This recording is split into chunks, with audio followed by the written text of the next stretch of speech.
Hey, good morning. Danny here, and I have an awesome little challenge for you all for your Thursday. So today it's all about confidence. And the first thing I want to make clear is the only thing different between a confident person and not so confident person is the way that they move and the way that they speak. So today your challenge is to move and speak with confidence. If this is not something that you typically do, I want you to take your posture from here, slow and go, no confidence, to shoulders back, chest out, walking with your head high like you are somebody, because believe me, you are. You just have to know it and walk like you are.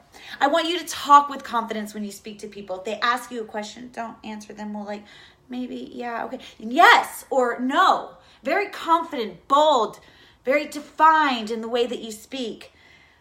Anyways, practice that today throughout your day. I promise you will feel better for it.